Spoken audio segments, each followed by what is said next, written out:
Rachel stepped out of the taxi and stood in awe of the Carrington estate. Its grandeur was breathtaking, a sprawling mansion framed by manicured lawns and ancient oak trees. The wrought-iron gates loomed overhead, and she couldn't help but feel a shiver of apprehension as she approached. This was her first day, and she was determined to make a good impression. She adjusted her coat, took a deep breath, and rang the doorbell. The door was opened by a middle-aged woman who introduced herself as Mrs. Hathaway, the head housekeeper. "You must be Rachel," she said with a polite but guarded smile. "Mr. Carrington is expecting you. Please follow me." As Rachel was led through the grand hall, her eyes were drawn to the opulent decor: oil paintings in gilded frames, marble statues, and a grand staircase that wound its way up to the upper floors. Despite the luxury, there was an eerie stillness to the house, as though it was a place where joy had long been absent. She was ushered into a large drawing room where Ethan Carrington stood by the window, his back to her. He turned as she entered, and Rachel immediately noted his sharp, angular features and the cold, calculating eyes that didn't quite match the welcoming smile on his face. He extended his hand. "Welcome, Rachel. I trust the journey wasn't too difficult?" His tone was polite, but there was an underlying sense of control, an expectation that things would always go his way. "It was fine, thank you," Rachel replied, shaking his hand. "I'm eager to meet Oliver and start work." A shadow passed over Ethan's face. "Yes, my son. He's upstairs in the East Wing. You'll be given everything you need. Mrs. Hathaway will ensure you're comfortable. Just be aware that his condition is delicate. We don't expect miracles." Rachel nodded, sensing there was more he wasn't saying. "I understand. I'll do my best." At that moment, Lena entered the room. She was strikingly beautiful, with porcelain skin and dark hair swept into an elegant chignon. But her eyes looked hollow, and the lines around her mouth suggested years of stress and unhappiness. She approached Rachel with a forced smile, offering her hand. "I hope you'll be able to help him," Lena said softly. "It's been so long. We just want what's best for him." Rachel felt an unspoken tension between Ethan and Lena, as if there was a conversation happening silently that she wasn't privy to. It was clear there was more to Oliver's condition than either of them was willing to share at this moment. Mrs. Hathaway appeared again, gently interrupting, and led Rachel up the grand staircase to Oliver's room. They walked down a long corridor, past portraits of stern-looking ancestors, their eyes seeming to follow Rachel as she passed. Finally, they arrived at a door at the end of the hall. "This is his room," Mrs. Hathaway said, her voice hushed.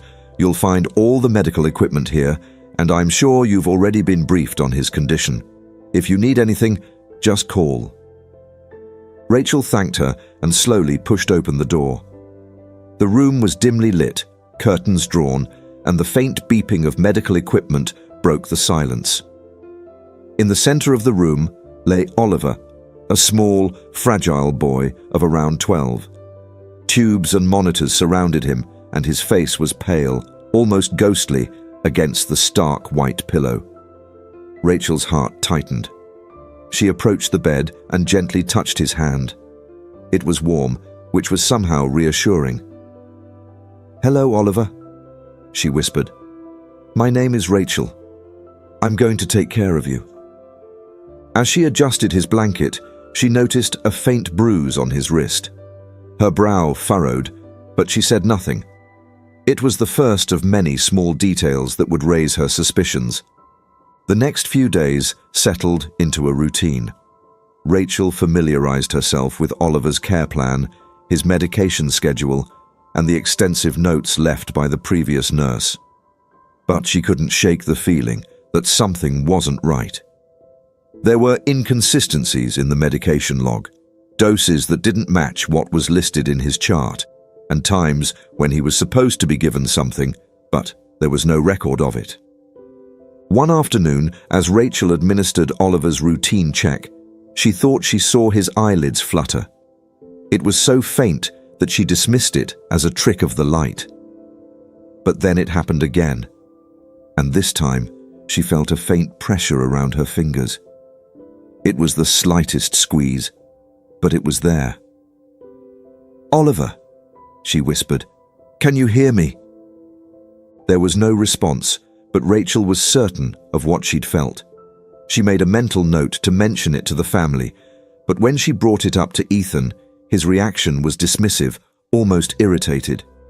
"It's just a reflex," he snapped. "Don't get your hopes up. He's been like this for 2 years. There's no coming back from it." Rachel nodded, but she couldn't let go of the possibility that Oliver might be more aware than everyone thought. Her determination only grew stronger, and she began to pay closer attention to everything around her. It was late one night, as she was tidying up the room, that she stumbled upon the unlabeled vial. It was tucked away in the back of a drawer, half hidden behind a stack of old magazines. She picked it up, turning it over in her hands. The liquid inside was clear, but there was no label, no indication of what it was or why it was there. Rachel's instinct screamed that something was very wrong. She decided to take the vial to a pharmacist friend of hers, hoping to get some answers, but she couldn't shake the feeling that someone was watching her every move. The next day, as she was leaving for her appointment, a sleek black car pulled into the driveway. A tall, slender woman with fiery red hair stepped out, looking every bit the part of a wealthy socialite. But there was a fierceness in her eyes that made Rachel stop in her tracks. The woman approached her with a measured stride and extended her hand. "I'm Nina," she said, her voice smooth, but carrying an edge of determination. "I'm Oliver's mother." Rachel felt a jolt of surprise. "But I thought Lena was—" "His stepmother," Nina corrected. "I'm his real mother, and I'm here to find out what the hell is going on with my son." The air between them crackled with tension. Nina's arrival added another layer to the mystery, and Rachel knew, deep down, that whatever was happening to Oliver was far from over. As she watched Nina march into the house, she felt a renewed sense of purpose. This wasn't just about following orders anymore. It was about uncovering the truth and saving a boy who might still have a chance at life. Rachel's mind raced as she watched Nina disappear into the house, her heart pounding with a sense of urgency. The discovery of the unlabeled vial weighed heavily on her conscience, and now, with Oliver's biological mother entering the picture, the stakes had risen even higher. She needed answers, and she needed them fast. Determined, she hurried down the driveway, clutching the vial in her pocket, hoping to uncover its secrets. That evening, as Rachel returned from the pharmacy with confirmation that the liquid in the vial was a strong sedative not prescribed in Oliver's care plan, she felt a wave of dread wash over her. Someone was deliberately keeping Oliver in a state of unconsciousness, preventing any signs of recovery from emerging. Questions spiraled in her mind. Why? Who would do this, and for what reason? Her suspicion increasingly turned toward Ethan, but Lena's complicity also seemed plausible. And now, with Nina's arrival, the dynamics had shifted, and Rachel knew she was running out of time. Later that night, as Rachel sat by Oliver's bedside, she reached for his hand, hoping to feel that faint squeeze again. "Oliver," she whispered, her voice trembling, "if you can hear me, I need you to try. Just try." For a moment, nothing happened, and she felt foolish for expecting a response. But then, as if in answer to her silent plea, she felt the faintest pressure around her fingers. Her heart skipped a beat, and tears welled up in her eyes. "Can you move your eyes, Oliver? Just blink for me if you understand," she urged, her voice barely above a whisper. She held her breath, watching his face intently, and to her amazement, his eyelids fluttered. Once, then again. It was the first undeniable sign of consciousness she'd seen, and it sent a chill through her. "You're still here," she murmured, tears of relief escaping down her cheeks. "You're still fighting." The next morning, Rachel confronted Ethan with her discovery. She had expected anger, perhaps even denial, but nothing prepared her for the way his eyes darkened, his polite facade slipping into something far more menacing. "You're overstepping your boundaries, Rachel," he said quietly, his tone laced with a thinly veiled threat. "You were hired to take care of him, not to play detective." "But this isn't right," Rachel insisted, her voice shaking. "There's something going on here, and Oliver's showing signs of waking up. He's responding."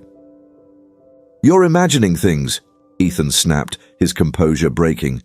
"You think you know better than the doctors, than me. He's my son, and I will decide what's best for him." Rachel stood her ground, refusing to back down.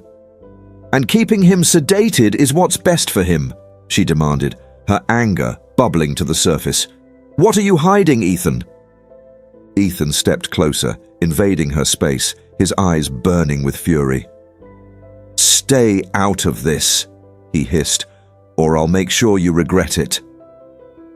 Fear twisted in Rachel's stomach, but she refused to let it show. She turned on her heel and left the room, her heart pounding as adrenaline coursed through her veins. She had pushed too far, and she knew it, but there was no turning back now. She had to find out the truth. That night, the atmosphere in the house felt even more oppressive. Rachel was restless, her mind racing with possibilities. She couldn't shake the feeling that she was being watched, that every move she made was being scrutinized. Determined to clear her head, she made her way to the kitchen for a glass of water, but as she reached the bottom of the stairs, she heard hushed voices coming from the drawing room. Curiosity got the better of her, and she crept closer, peeking around the corner.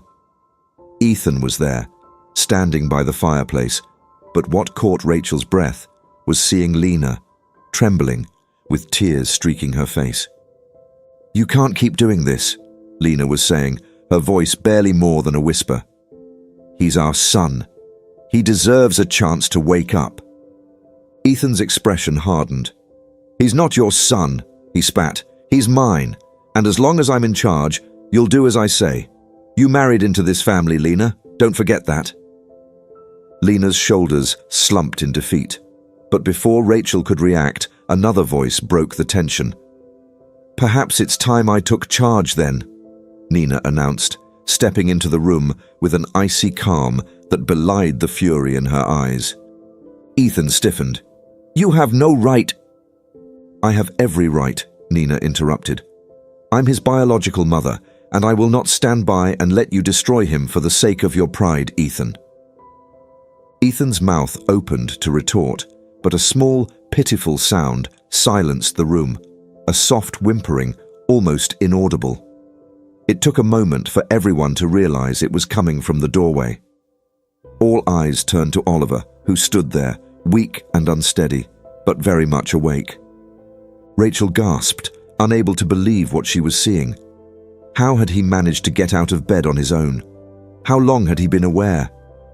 "Help me," Oliver croaked, his voice hoarse from disuse. "Please, help me." Pandemonium erupted. Ethan lunged toward Oliver, but Rachel sprang into action, blocking his path. "Stay away from him," she shouted, adrenaline propelling her forward. "He's been trying to wake up for weeks, and you've been keeping him sedated. You did this to him." Ethan's face contorted with rage, and for a terrifying moment, Rachel thought he might strike her. But then Lena stepped between them, her eyes blazing with newfound courage. "No more, Ethan," she said firmly. "No more lies." Ethan's facade crumbled, and he slumped into a chair, burying his face in his hands. "You don't understand," he muttered, his voice broken. "He was suffering. I just wanted to end his pain. I thought if I kept him like this, he'd be safe. He wouldn't have to endure this world anymore. The room fell silent as the weight of Ethan's confession sank in.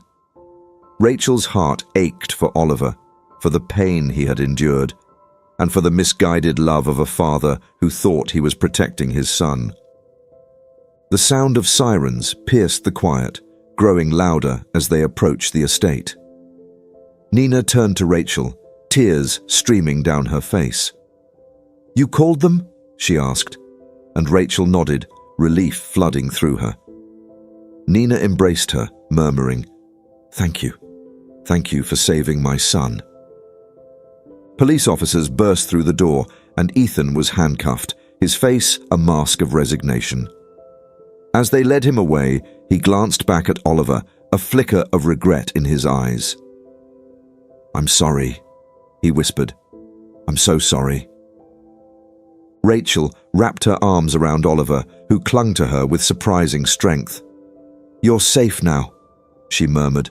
"I promise you're safe." As the officers led Ethan away and the house descended into an eerie calm, Rachel looked around at the family that remained. Lena, shaken but resolute. Nina, fiercely protective of her son, and Oliver, fragile but finally free. She knew there would be a long road to recovery ahead, but for the first time, it felt as if the darkness had lifted and there was hope for a brighter future. The days following Ethan's arrest were a whirlwind of emotions for everyone at the Carrington estate. Rachel barely had time to process what had happened before the media descended, eager to catch a glimpse of the scandal that had erupted in one of the wealthiest families in the state. Reporters clamored outside the gates, their cameras flashing, and headlines screamed about the father who kept his son in a coma. But inside the mansion, time seemed to slow down, as if the walls themselves were holding their breath. Rachel remained by Oliver's side, helping him adjust to a world that he had been forced to leave behind for so long. The boy's muscles were weak from years of inactivity, and even the simplest movements exhausted him. But every day, he grew a little stronger, and every day, his eyes shone a little brighter. One morning, as Rachel guided him through his exercises, lifting his arms and helping him stretch his legs, Oliver looked up at her, his voice still weak, but gaining strength. "Thank you," he murmured, "for not giving up on me." Tears pricked at Rachel's eyes, but she smiled, squeezing his hand. "You're the one who didn't give up," she said softly. "You fought your way back. I was just here to help." Oliver's recovery became Rachel's primary focus. The doctors, who had initially been skeptical, began to visit regularly, adjusting his therapy and marveling at the progress he was making. They started to believe that he might one day fully regain his physical abilities, something they hadn't thought possible just weeks before. But it wasn't just Oliver who was healing. The entire household began to shift, like a heavy fog lifting to reveal a landscape that was slowly coming back to life. Lena was a different person without Ethan's oppressive presence. She moved through the house more freely, her shoulders no longer hunched with fear, her eyes brighter. She began to take an active role in Oliver's care, spending hours by his bedside, reading to him and helping him with his exercises.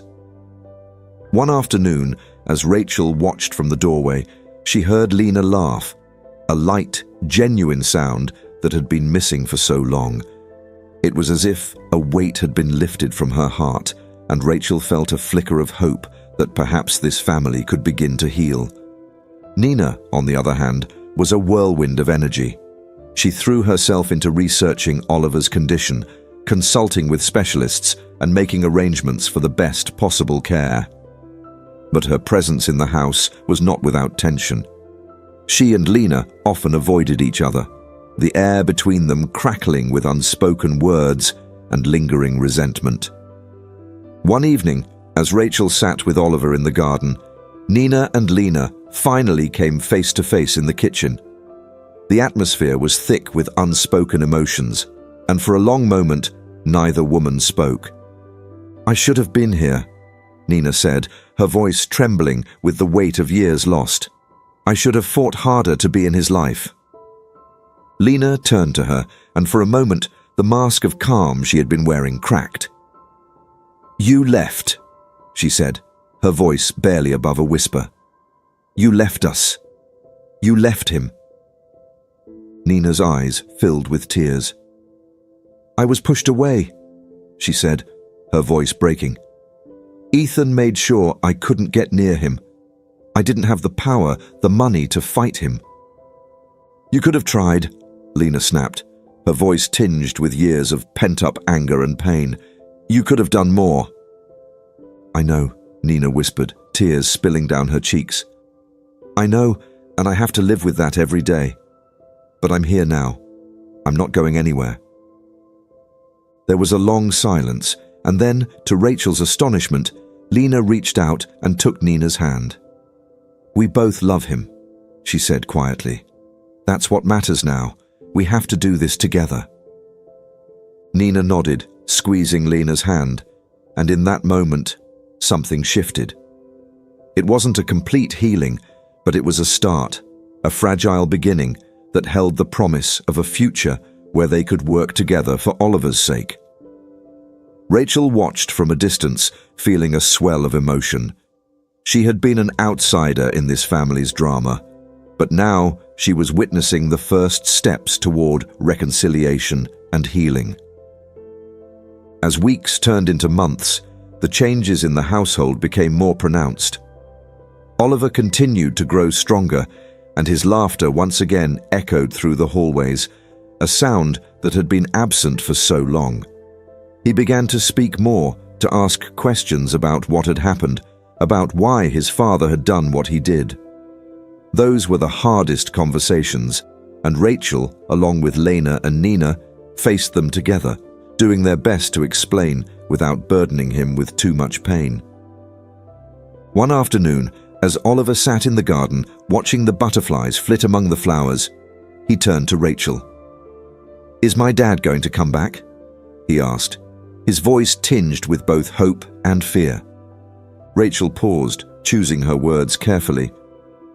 "Your dad is getting help," she said gently, "but right now what matters is that you're getting better, and you have so many people who love you and want to see you happy." Oliver nodded, a thoughtful expression on his face. "I'm glad you're here," he said, looking up at her with a small smile. "You make things better." The simplicity of his words brought tears to Rachel's eyes, and she pulled him into a gentle hug. "You make things better too," she whispered, "for all of us." The months passed, and as winter melted into spring, Oliver's progress continued.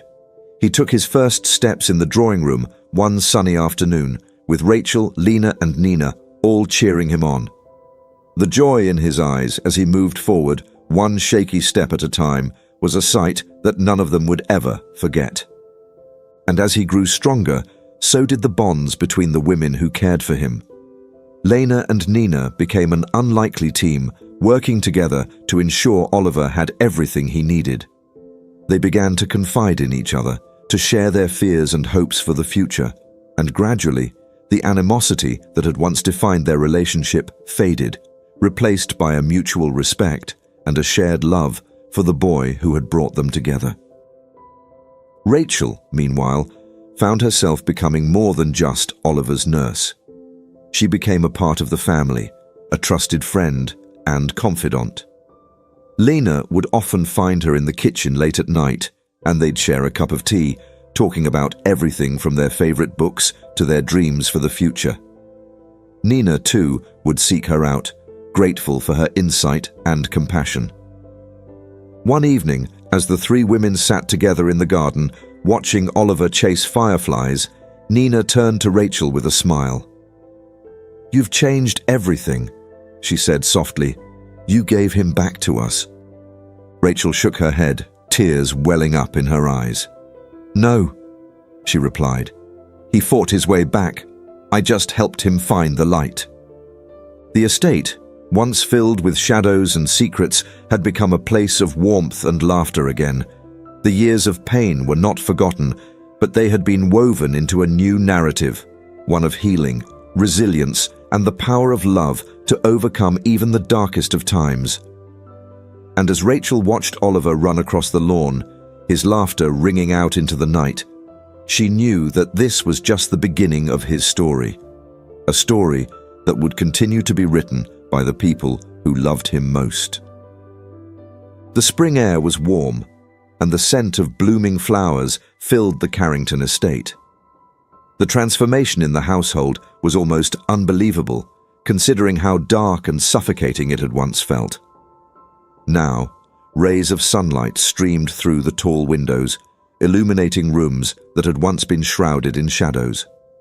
Laughter echoed down hallways that had known only silence for far too long. Oliver's recovery was nothing short of miraculous. With each passing day, his strength grew, and his steps became more confident. He still had a long way to go, but he was walking unaided now, and each step he took felt like a victory. One afternoon, he surprised everyone by running down the hallway, his small feet thudding against the polished wood, his face flushed with excitement. Lena, Nina, and Rachel had watched in stunned silence before bursting into tears, their joy mingling with relief as they realized that, against all odds, Oliver was going to be okay. As the weeks turned into months, life began to settle into a new normal.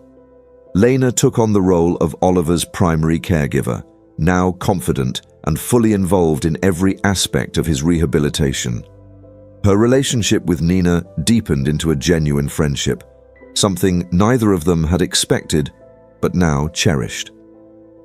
They began spending more time together, often sitting in the garden, talking about their hopes and fears for the future. Lena confided her dreams of starting her own business, and Nina shared stories of the life she had lived before being separated from her son. What had once been a source of tension between them, their different roles in Oliver's life, had become a bond that held them together.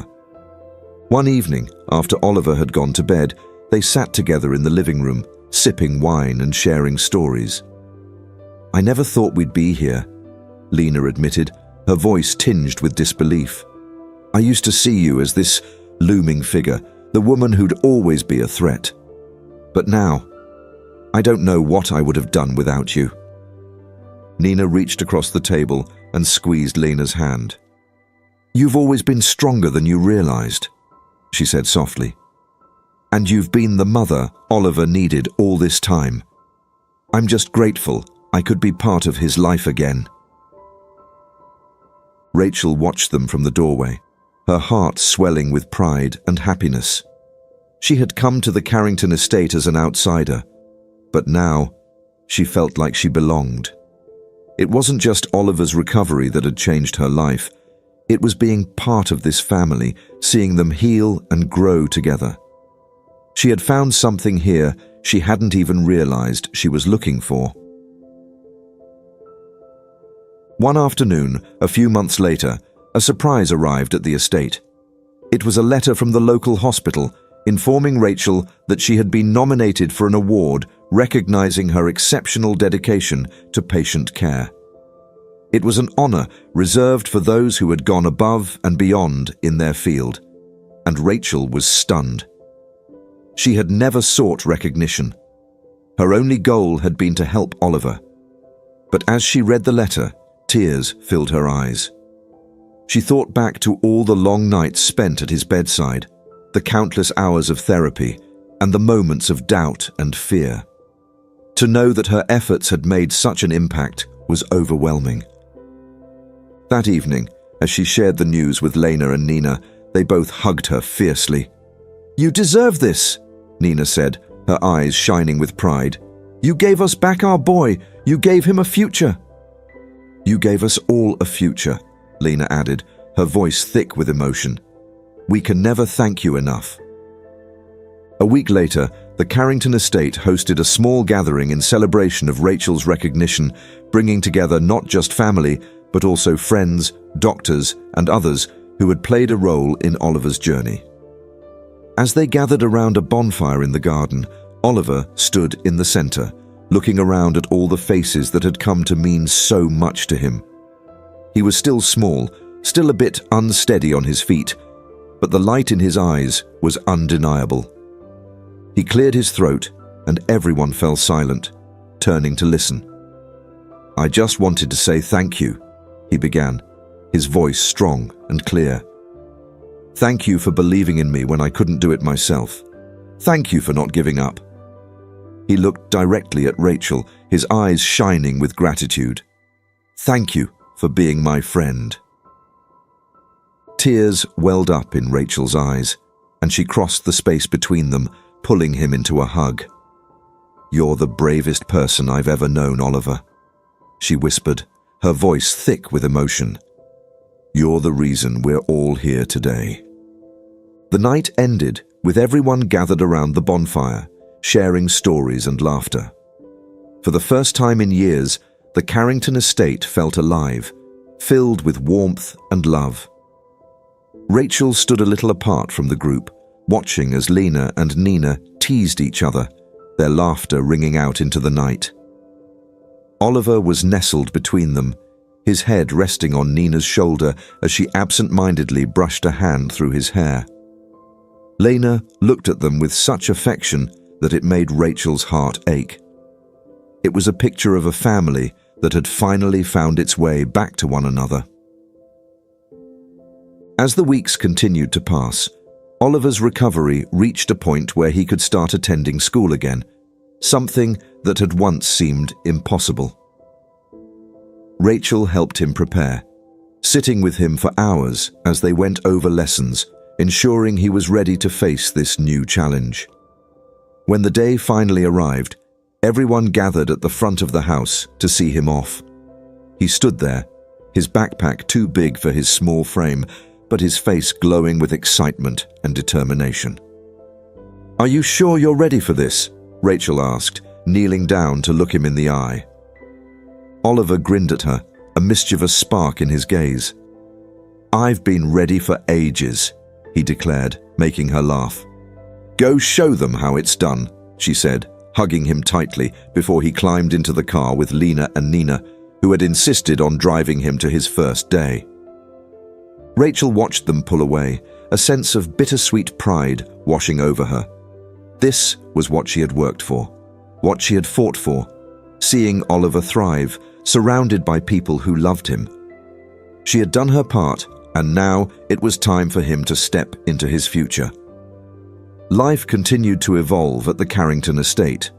Lena decided to open a small business, using her experience to start a consulting agency for other families going through similar struggles. Nina returned to her art, setting up a studio in the estate's old conservatory, where she painted for hours on end, often with Oliver at her side, watching as she brought her visions to life on canvas. As for Rachel, she stayed on, continuing to care for Oliver and assisting with his therapy. But her role in the household shifted. She was no longer just a nurse. She was family. She spent her evenings laughing with Lena, Nina, and Oliver, sharing meals, watching movies, and experiencing the simple joys that came from being part of a loving, supportive home. One afternoon, as they all sat in the garden, Oliver asked, "Do you think things will always be this good?" Rachel looked at him, her heart swelling with affection. "I think," she said, "that as long as we have each other, things will always be good." And in that moment, she knew it was true. The Carrington family had faced the worst, had fought through pain and darkness, and had emerged stronger, more united than ever before. They were no longer bound by the shadows of their past, but had created something beautiful and bright, a future filled with endless possibilities. And as the sun set over the estate, bathing everything in a warm, golden light, Rachel felt a deep sense of peace wash over her. She had found what she hadn't even realized she was searching for, a place where she belonged, a family that she had helped to heal, and a future that stretched out before them, filled with hope, love, and the promise of a new beginning.